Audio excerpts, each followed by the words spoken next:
नमस्कार, मैं हूं पंकज सिंह जाडेजा। हमारा उद्देश्य है राष्ट्र से स्नेह, राष्ट्र का सम्मान। अब देखते हैं आज की दिन भर की टॉप हेडलाइन।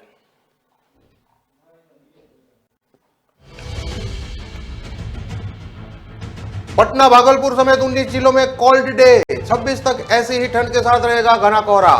बांका सबसे ठंडा, 2.4 डिग्री तापमान।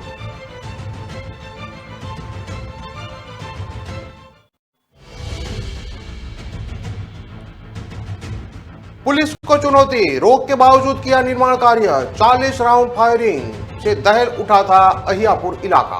बाउंड्री तोड़ने का वीडियो आया सामने।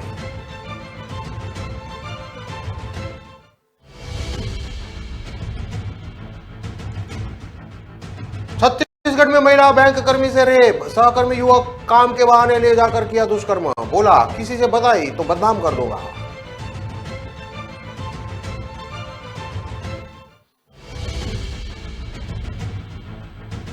बहरादेव हाथी ने तोड़े मकान। सरसों और गेहूं की फसलों को भी कर रहे हैं बर्बाद। रात भर जागे लोग। वहीं भालुओं के हमले से ग्रामीण घायल।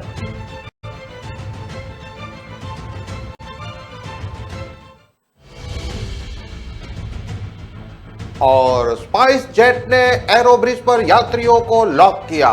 पैसेंजर्स का दावा, सीनियर सिटीजन्स को पानी तक नहीं पूछा। डीजीसीए ने मांगी रिपोर्ट।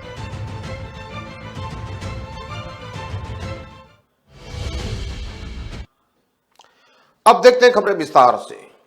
बिहार में ठंड की एंट्री देर से हुई, लेकिन प्रभाव लगातार 13 दिनों से दिखाई दे रहा है। उसका असर 26 जनवरी तक रहने का अनुमान है। इस दौरान तापमान में गिरावट के साथ ही घने कोहरे का असर दिखाई देगा। इसके प्रदेश के विभिन्न जिलों में विजिबिलिटी 20 से 80 मीटर रहने की संभावना है। सबसे अधिक समस्या खुले स्थान, खेत, नदी और तालाब के किनारे होगी। यहाँ पर अन्य जगहों की उपेक्षा तापमान में 2 से 4 डिग्री की कमी के साथ ही कोहरे का प्रभाव पूरे दिन दिखाई देगा। मौसम विभाग के मुताबिक बिहार में बर्फीली हवा की रफ्तार 8 से 13 किलोमीटर प्रति घंटा है। प्रदेश के सभी हिस्से में ठंड का असर दिख रहा है। पटना, भागलपुर, मोतिहारी सहित 19 जिलों में कोल्ड डे की स्थिति रही है। सिवान, बांका, समस्तीपुर, मोतिहारी में सीवियर कोल्ड डे की स्थिति रही। पटना शुक्रवार को अधिकतम तापमान सामान्य से 6 डिग्री कम 16 डिग्री और रात में सामान्य से 2 डिग्री कम 7.3 डिग्री दर्ज किया गया। पटना में अभी तापमान में और गिरावट आएगी। वहीं मौसम विभाग ने प्रदेश के 12 जिलों में कोल्ड डे को लेकर ऑरेंज अलर्ट और प्रदेश के 38 जिलों में घने कोहरे को लेकर येलो अलर्ट जारी किया है। शुक्रवार को 20 शहरों में न्यूनतम तापमान में कमी आई है। जमुई को छोड़कर राज्य भर में न्यूनतम तापमान 9 डिग्री से नीचे रहा। बांका जिला सूबे में सबसे ठंडा रहा, जहां का न्यूनतम तापमान 2.4 डिग्री सेल्सियस दर्ज किया गया। राजधानी पटना का न्यूनतम तापमान 7.3 डिग्री सेल्सियस रहा। प्रदेश के 12 जिलों में कोल्ड डे को लेकर ऑरेंज अलर्ट जारी किया गया है। मौसम विभाग ने बिहार के 12 जिलों में कोल्ड डे को लेकर ऑरेंज अलर्ट जारी किया है। इसमें दरभंगा, समस्तीपुर, मधुबनी, वैशाली, मुजफ्फरपुर, सारण, सीतामढ़ी, शिवहर, सिवान, पूर्वी चंपारण, पश्चिमी चंपारण और गोपालगंज शामिल है। मौसम विभाग के मुताबिक बिहार में लगातार उच्च दबाव का क्षेत्र बना हुआ है, जिसकी वजह से शुक्रवार को पूरा दिन कम कमी की स्थिति बनी रही।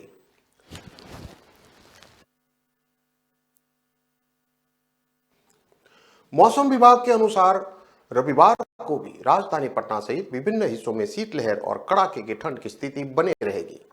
बिहार के 38 जिलों में घने कोहरे को लेकर येलो अलर्ट जारी किया गया है। बिहार के गया, भागलपुर, बांका, पूसा, मोतिहारी, पूर्णिया, सारण सहित 38 जिलों में शनिवार को घने कोहरे को लेकर येलो अलर्ट जारी किया गया था।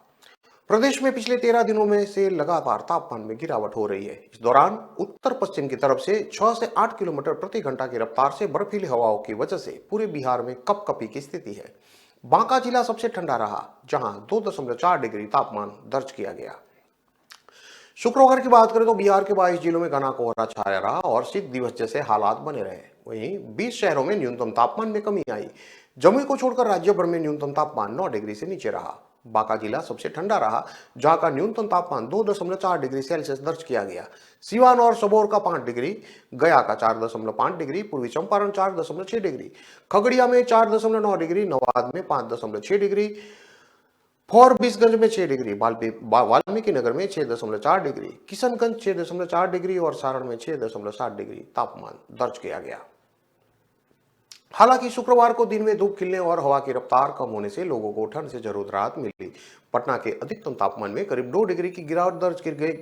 वहीं पटना का अधिकतम तापमान 16 डिग्री सेल्सियस दर्ज किया गया। प्रदेश में कल से बिहार में एक बार फिर से ठंडी हवाओं का प्रभाव बढ़ेगा। अभी अगर बिहार के कुछ जिलों को छोड़ दे तो अधिकतर जिलों में न्यूनतम तापमान 9 डिग्री के आसपास चल रहा है। मौसम विभाग के अनुसार अभी बर्फीली हवाओं का प्रभाव थोड़ा कम है। 15 जनवरी और उसके बाद तापमान में फिर से 2 से 3 डिग्री तक गिरावट दर्ज की जा सकती और ठंड बढ़ सकती है। मुजफ्फरपुर के अहियापुर थाना क्षेत्र स्थित बेरिया गोलमर के विवादित जमीन पर निर्माण कार्य को लेकर शुक्रवार को जमकर गोलीबारी हुई। इस घटना में मिठनपुरा का मोहम्मद आमिर गोली लगने से घायल हो गया। इसका इलाज बेरिया के एक प्राइवेट हॉस्पिटल में चल रहा है। उसके पैर में गोली लगी थी। पुलिस ने उसका बयान दर्ज करने की कोशिश की, लेकिन वह बोलने की स्थिति में नहीं था। वहीं अब तक किसी पक्ष ने थाने में शिकायत दर्ज नहीं कराई है। पुलिस अपने स्तर से कार्रवाई कर रही है। 2 लोगों को हिरासत में लिया गया है। पूछताछ कर सत्यापन की कार्रवाई की जा रही है। आपको बता दें कि विवादित जमीन पर करीब 40 राउंड ताबड़तोड़ फायरिंग की गई थी, जिससे पूरा इलाका दहल उठा था। पुलिस ने मौके से 7.65 बोर के 15 खोखे जब्त किए थे। पुलिस के पहुंचने पर दोनों पक्ष फरार हो गए थे, जिनकी तलाश में छापेमारी की जा रही है। टाउन डीएसपी राघव दयाल ने बताया कि ये एक विवादित जमीन है, जिस पर धारा 107 और 144 लगी हुई है। शनिवार को सीओ के पास दोनों पक्ष को बुलाया गया था, लेकिन इससे पहले ही एक पक्ष ने कोहरे का लाभ उठाकर विवादित जमीन पर बाउंड्री कर दी। यह देखकर दूसरा पक्ष भड़क उठा। दोनों पक्षों से सैकड़ों लोग आमने सामने हो गए। इसके बाद ताबड़तोड़ फायरिंग की जाने लगी। आसपास के लोग घरों के दरवाजे और खिड़कियां बंद करके अंदर दुबक गए। यह पुलिस के लिए खुली चुनौती थी कि रोक के बावजूद इस पर निर्माण कार्य किया गया। कहा जा रहा है कि इस घटना में भूमाफियाओं की भी संलिप्ति सामने आई है। पुलिस इस एंगल पर भी जांच कर रही है। बाउंड्री निर्माण कार्य देखकर दूसरे पक्ष ने विरोध किया, बाउंड्री को तोड़ने लगे। इसी दौरान किसी ने इसकी वीडियो भी बना ली। यह वीडियो वायरल होने लगा है। बाउंड्री तोड़ने का पता लगने पर एक पक्ष से काफी संख्या में लोग जुटे और विरोध जताने लगे, जिसके बाद दोनों पक्षों में बवाल शुरू हो गया। पुलिस इस वीडियो से सभी की पहचान करने में जुटी है। फायरिंग करने वाले की तलाश में अहियापुर, मिठनपुरा समेत कई जगहों पर छापेमारी की जा रही है।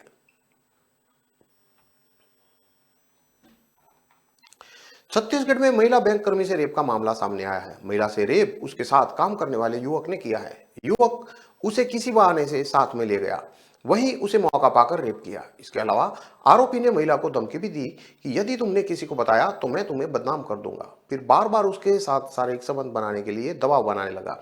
मगर अब मामला पुलिस तक पहुंच गया है और आरोपी को पुलिस ने गिरफ्तार कर लिया है। मामला डोंगरगढ़ थाना क्षेत्र का है। जानकारी के मुताबिक 35 साल की शादीशुदा महिला डोंगरगढ़ इलाके के बैंक में काम करती है। वहीं उसके साथ में सहायक रूप में प्रद्युमन नेताम भी पदस्थ था। बताया गया है कि प्रद्युमन और महिला बैंक के काम से साथ में ही आया जाया करते थे। इसी दौरान नवंबर महीने में भी दोनों साथ में कहीं गए थे। महिला ने शिकायत में बताया कि नवंबर महीने भी आरोपी उसे किसी बहाने से ले गया था। उसके बाद हम जैसे ही सुनसान इलाके में पहुंचे, उसने बाइक खड़ी कर दी और मुझसे जबरदस्ती करने लगा। इसके बाद उसने मुझसे रेप किया। घटना के दौरान ही मैंने उसका विरोध किया था, लेकिन वह नहीं माना। फिर उसने कहा कि यदि तुमने इस घटना की जानकारी किसी और को दी तो वे सबसे बता देगा कि तुझने मुझे तुमसे संबंध बनाया है। शिकायत में यह भी बताया कि उस घटना के बाद बार बार आरोपी उससे शारीरिक संबंध बनाने को कहता था। महिला ने भी लोक लाज के डर से किसी को भी इस बारे में जानकारी नहीं दी, मगर आरोपी के बार बार जबरदस्ती करने के चलते उसे अब पुलिस से शिकायत की है, जिसके बाद पुलिस ने आरोपी को गिरफ्तार कर लिया है। दंतेवाड़ा जिले में एक युवक ने भी इलाके की रहने वाली एक युवती को अपने प्यार के जाल में फंसाया था। गर्लफ्रेंड को शादी का झांसा देकर उसका रेप किया था। जब गर्लफ्रेंड ने शादी करने को कहा तो मना कर दिया था। शिकायत के बाद युवक को जेल हुई थी। हालांकि फिर शादी करूंगा कहकर समझौता कर लिया था। जेल से छूटने के बाद दोबारा युवती से दुष्कर्म किया। युवती जब प्रेग्नेंट हुई तो फिर से उसे छोड़ दिया। अब गर्लफ्रेंड की शिकायत पर पुलिस ने आरोपी को गिरफ्तार कर लिया है, जिसे कोर्ट में पेश कर जेल भेज दिया गया है। पूरा मामला एक दिन पहले ही सामने आया था।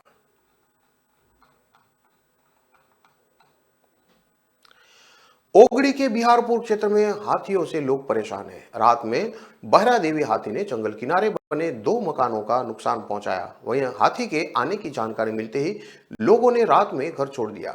इसके बाद वे दूसरे लोग के घर में पूरी रात बिताए। वहीं ग्रामीण रात भर हाथी को भगाने के लिए उसके पीछे दौड़ते रहे और जब सुबह हाथी जंगल में गया तब लोगों ने राहत की सांस ली। ग्रामीणों ने बताया कि बसनारा और मोहरसाना में हाथी ने कच्चे मकानों का तोड़ा है। वहीं हाथी ने कुछ किसानों के खेतों में लगी हुई गेहूं और सरसों को भी नुकसान पहुंचाया है। हाथी के कारण लोग कड़कड़ाती ठंड में इधर उधर भाग रहे हैं। सबसे अधिक परेशानी ठंड में छोटे बच्चे को हो रही है। ग्रामीण जगह जगह अलाव जलाकर हाथी से बचने बैठे रहे हैं। गांव की मानमती का कहना है कि एक तो उनके पास ठंड से बचने के सही तरीके से कपड़े नहीं है और ऊपर से रात में घर छोड़ने के बाद बच्चों को ठंड लगने से तबीयत खराब होने का डर बना रहता है। हाथी जब गांव आता है तो वह मकान को तोड़ देता है। इतना ही नहीं, और अगर वे घर से नहीं निकलते हैं तो मलबे में दबने का डर बना रहता है। ठंड के मौसम में हाथी द्वारा मकानों का तोड़ने से उनके पास रहने की जगह नहीं मिलती, क्योंकि इलाके में लोग के छोटे छोटे घर हैं। वन विभाग भी हाथी के आने की जानकारी के बाद भी लोगों को सुरक्षित स्थान पर पहुंचाने का प्रयास नहीं करता। ग्रामीणों का उनके ही हाल छोड़ दिया जा रहा है। इससे लोगों में गुस्सा है। दिल्ली एयरपोर्ट पर स्पाइस जेट के यात्री को एरो ब्रिज पर लॉक कर दिया गया। यह दावा दिल्ली बेंगलुरु स्पाइस जेट की उड़ान SG1833 के एक यात्री ने किया है, जिसका कहना है कि एयरलाइंस ने मंगलवार यानी कि 10 जनवरी को उड़ान भरने से पहले सभी यात्रियों को बोर्डिंग गेट और विमान के बीच के रास्ते पर बंद कर दिया। DCGA ने इस मामले में स्पाइस जेट से रिपोर्ट मांगी है। ट्रैवल ब्लॉगर सौमिल अग्रवाल ने इसका वीडियो शेयर किया है। साथ ही कैप्शन में लिखा, स्पाइस जेट में समझता हूं कि कभी कभी उड़ान में देरी हो जाती है, लेकिन यात्रियों को बोर्डिंग गेट पार कराना, अपने यात्रियों को आगे नहीं जाने देना और उन्हें बीच में बंद करना अच्छी बात नहीं है। जब यात्रियों ने बोर्डिंग गेट खोलने के लिए कहा ताकि वे वेटिंग एरिया में वापस आराम कर सके तो अधिकारियों ने इनकार कर दिया और गायब हो गए। जब सीनियर सिटीजन्स ने पानी मांगा क्योंकि वे वहां 1 घंटे के से ज्यादा समय से बंद थे, तो अधिकारियों ने उन्हें पानी नहीं दिया और कहा कि गेट खुलते ही फ्लाइट में पानी मांग लेना। जब लोगों ने उनसे पूछा कि इसमें कितना समय लगेगा तो उनके पास इसका कोई जवाब नहीं था। कौन अपने ग्राहकों के साथ ऐसा व्यवहार करता है? स्पाइस जेट के एक प्रवक्ता ने सफाई देते हुए कहा कि नेटवर्क में खराब मौसम के कारण उड़ान में देरी हुई, जिससे क्रू की ड्यूटी की समय सीमा ज्यादा हो गई। इसके बाद यात्रियों से अनुरोध किया गया कि वे एरो ब्रिज पर प्रतीक्षा करें, क्योंकि सुरक्षा जांच पहले ही की जा चुकी थी। उन्होंने बताया कि एयरलाइंस की ओर से उन यात्रियों को पानी परोसा गया था जो एयरक्राफ्ट के दरवाजे और एरो ब्रिज के पास निचली मंजिल पर खड़े थे। वीडियो को बोर्डिंग गेट के बाहर शूट किया गया था, जिसकी पहुंच सीमित थी। उक्त उड़ान के सभी यात्रियों को सर्विस रिकवरी वाउचर दिए गए हैं। एयरलाइंस ने कहा कि बोइंग के विमान के लिए दिल्ली एयरपोर्ट पर टर्न राउंड समय 40 या 45 मिनट का है और इस विशेष उड़ान के लिए यह औसतः टर्न राउंड समय से लगभग 20 मिनट ज्यादा था।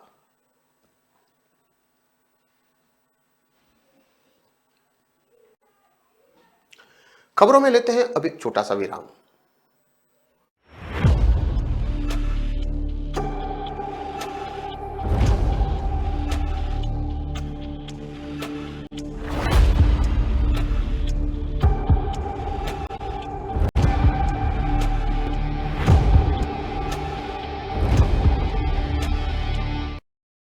कितनी देर से ढूंढ रहा हूँ, पता नहीं कहाँ मिलेगी इलेक्ट्रिकल्स की दुकान।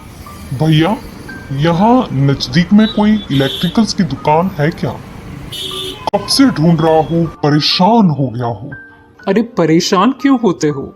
मोबाइल में www.locas.com पर सिर्फ सर्च करना है। मुझे लोकास बता रहा है अगले चौराहे से आगे जाकर इलेक्ट्रिकल्स की दुकान है। थैंक यू बेटा।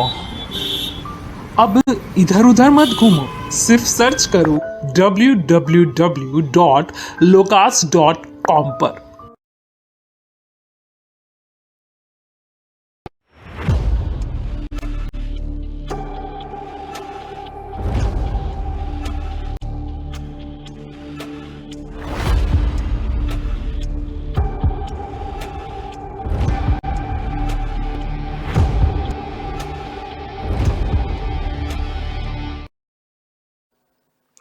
विराम के बाद एक बार फिर से आपका स्वागत है। अब देखते हैं आगे की और खबरें।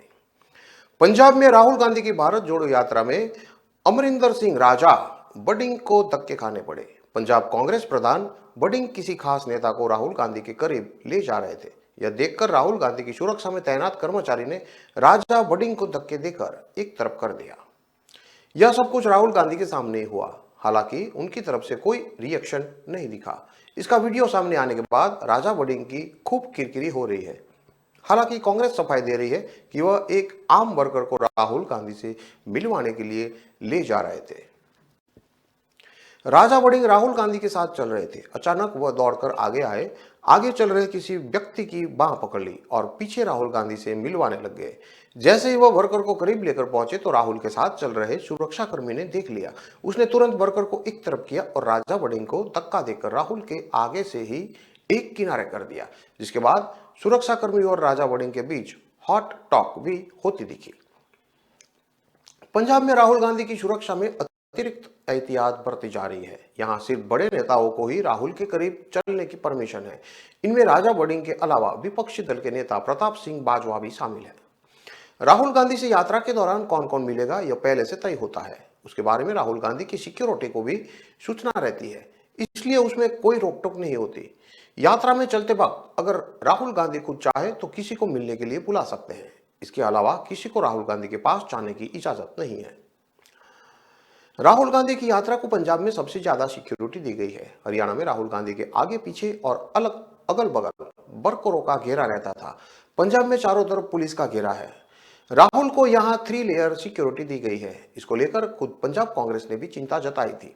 वह सीएम भगवंत मान से मिलने थे और राहुल की सुरक्षा को यकीनी बनाने के लिए कहा था।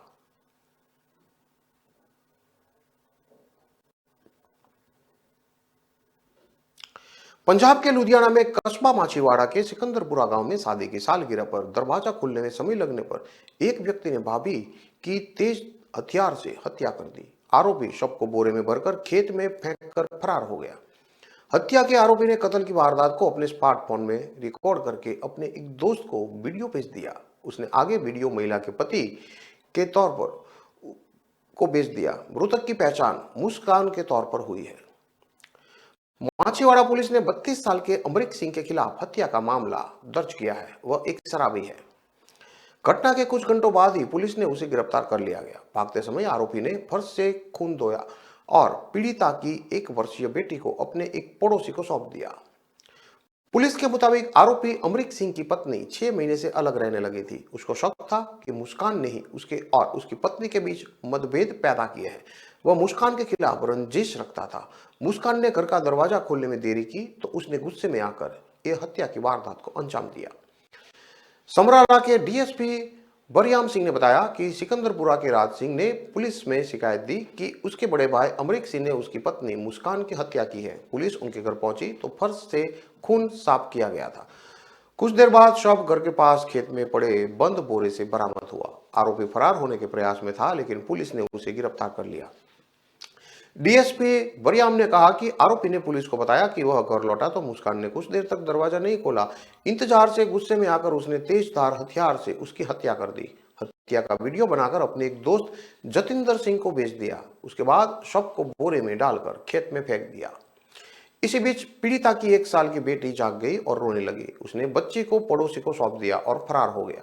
डीएसपी ने कहा कि उसने करीब 1 साल पहले मुस्कान की एक दोस्त से शादी की थी। 6 महीने पहले ही उसकी पत्नी ने उसे छोड़ दिया और अलग रहने लगी। वह इसलिए कि मुस्कान पर वो शक करता रहता था। राज सिंह ने पुलिस को बताया कि उसने 2 साल पहले दिल्ली की रहने वाली मुस्कान से शादी की थी और उसकी 1 साल की बेटी है। शादी की वर्षगांठ पर ही उसके भाई ने मुस्कान को उससे छीन लिया। वह एक दुकान पर काम करता है। उन्हें हत्या के बारे में शाम को पता चला जब जतिंदर सिंह ने उन्हें अमरीक सिंह द्वारा भेजा गया वीडियो भेजा। डीएसपी ने आगे कहा कि वह अपनी पत्नी और बेटी के साथ मछीवाड़ा में किराए के मकान में रहता था। 5 दिन पहले वह अपने पैतृक गांव सिकंदरपुर चले गए थे क्योंकि वह किराए के आवास में रहने का खर्च वहन करने में असमर्थ थे।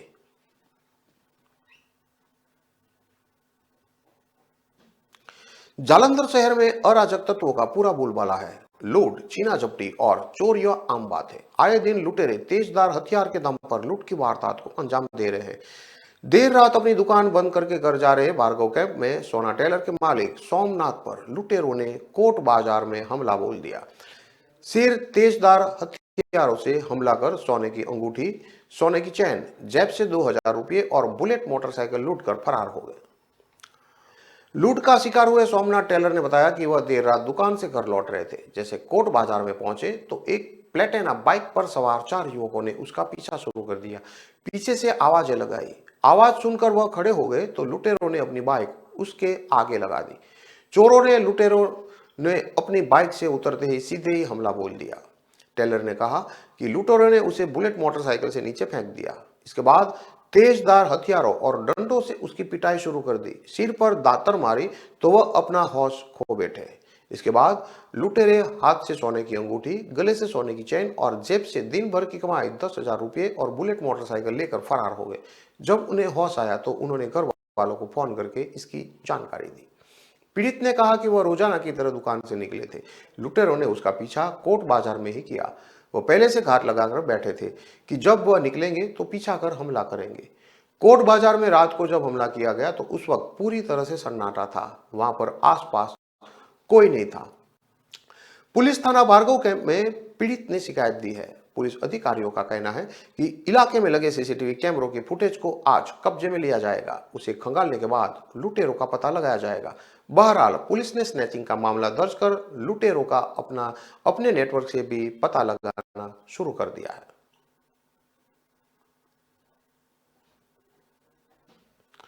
सुखना लेक के पीछे गोल्फ क्लब टर्न के पास फिरोजपुर के गगन जज गैंग से जुड़े मेंबर ने चंडीगढ़ पुलिस पर फायरिंग कर दी। ऑपरेशन सेल की टीम खुफिया जानकारी मिलने पर इंस्पेक्टर अमनजोत सिंह की अनुगाई में मौके पर पहुंची थी। खुशकिस्मती से फायरिंग में चंडीगढ़ पुलिस की टीम बच गई। इसके बाद दोनों आरोपियों को दबोच लिया गया। मामले में सेक्टर नंबर 26 थाने में हत्या के प्रयास और आर्म एक्ट के तहत केस दर्ज किया गया है। आरोपियों की पहचान फिरोजपुर के दिलदीप उर्फे लस्सी और शिवा के रूप में हुई है। पुलिस जांच में पता चला है कि दिलदीप 2 मर्डर केसों में शामिल है। वहीं शिवा पर एक हत्या के प्रयास का केस दर्ज है। दिलदीप से 32 बोर की एक पिस्तल और 4 जिंदा कारतूस बरामद किए हैं। वहीं शिवा से एक देसी पिस्तल और 3.15 बोर के 2 जिंदा कारतूस बरामद किए हैं। पुलिस दोनों आरोपियों से हथियारों का सोर्स पता लगाएगी और इनके संभावित अपराधों को लेकर प्लानिंग के बारे में भी जानकारी जुटाएगी। इंस्पेक्टर अमनजोत सिंह ने अपनी टीम के साथ मौके पर पहुंचे और इन आरोपियों को चेकिंग के दौरान जब पुलिस पार्टी उनके पास पहुंची तो उनमें से एक ने पिस्तल निकालकर पुलिस पार्टी पर एक राउंड फायरिंग कर दी। वहीं जब दूसरा राउंड फायरिंग करने लगा तो पिस्टल लॉक हो गई। ऐसे में एकदम कार्रवाई करते हुए ऑपरेशन सेल की टीम ने दोनों आरोपियों को दबोच लिया। जानकारी के मुताबिक ऑपरेशन सेल को एक खुफिया जानकारी मिली थी कि पुरानी आपराधिक वारदातों में शामिल और फिरोजपुर के गगन जज गैंग के साथ जुड़े 2 अपराधी सुखना लेक के पिछली तरफ मौजूद है। वह गैंगस्टर से जुड़ी गतिविधियों से संलिप्त है। पुलिस को पता चला था कि वह किसी आपराधिक गतिविधि को अंजाम देने की फिराक में भी है।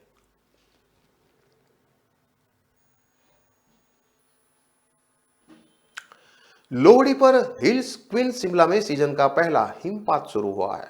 करीब 2.5 महीने बाद मौसम ने यहां ड्राई स्पेल के चक्कर तोड़ा है। रात को ही मौसम बरसने को तैयार था, लेकिन सुबह होते होते आसमान से बर्फ के फाहे गिरने लगे। शिमला के माल रोड यूएस क्लब जाहकू में बर्फ की हल्की सफेद चादर बिछ गई है। दूसरी जगहों पर बारिश की हल्की बौछारें गिर रही है। बर्फबारी शुरू होने से शिमला में भी ठंड काफी बढ़ गई है। ऊपरी शिमला, कुकरी, नारकंडा, खड्डा, पत्थर चौपाल, राहडू, चांसल, नारकंडा सहित तमाम ऊंचाई वाले क्षेत्रों में रुक रुक कर बर्फबारी हो रही है। लाहौल स्पीति जिले के लौसर में रोहतांग टनल, कुंजुम पास, बारालाच में बर्फ की मोटी परत बिछ गई है। लाहौल स्पीति, किन्नौर, कुल्लू और चंबा के पांगी, बरमौर के अधिक ऊंचाई वाले क्षेत्रों में भी हल्की बर्फबारी हो रही है। वेस्टर्न डिस्टर्बेंस के एक्टिव होने के बाद अगले 5 दिन मौसम खराब रहेगा। मौसम विज्ञान केंद्र शिमला के निर्देशक सुरेंद्र पाल ने बताया कि किन्नौर, लाहौल स्पीति और कुल्लू जिले में अधिक ऊंचाई वाले कुछ एक क्षेत्रों में भारी हिमपात का अलर्ट जारी किया गया है, जबकि शिमला, चंबा, कांगड़ा, मंडी और सिरमौर जिले के ऊंचे इलाकों में भी अगले 3 दिन बर्फबारी हो सकती है। इन क्षेत्रों में भारी बर्फबारी का अलर्ट मौसम विभाग ने चंबा के तीसा और भटियात में 13 जनवरी को भारी हिमपात का अलर्ट जारी किया था। कांगड़ा के अधिक ऊंचे क्षेत्रों में शिमला में आज रात और कल और सिरमौर जिले में भारी बर्फबारी होने की संभावना जताई जा रही है। दूसरी तरफ शिमला सहित हिमाचल की तमाम ऊंची चोटियों पर हो रही बर्फबारी से प्रदेश में पर्यटन कारोबार में उछाल आने की उम्मीद है। लोगों ने बराबरी की चाह में हिमाचल का रुख शुरू कर दिया है। कुल्लू, मनाली, धर्मशाला, चंबा और अब शिमला में बर्फबारी शुरू होने से यहां भी की आमद बढ़ गई है। मौसम विभाग की भविष्यवाणी को अगर माने तो लोगों ने एडवांस बुकिंग हमारी आगाही के बाद ही शुरू कर दी थी। इसे यहाँ के होटलों में 80% तक ऑक्यूपेंसी बढ़ गई है। सैलानियों और स्थानीय लोगों के लिए एडवाइजरी जारी कर दी गई है कि बर्फबारी के येलो अलर्ट के दौरान सैलानियों और स्थानीय लोगों को एहतियात बरतने की भी सलाह दी गई है। इस दौरान खासकर अधिक ऊंचाई वाले इलाकों में ट्रैकिंग नहीं करने के लिए सलाह दी गई है।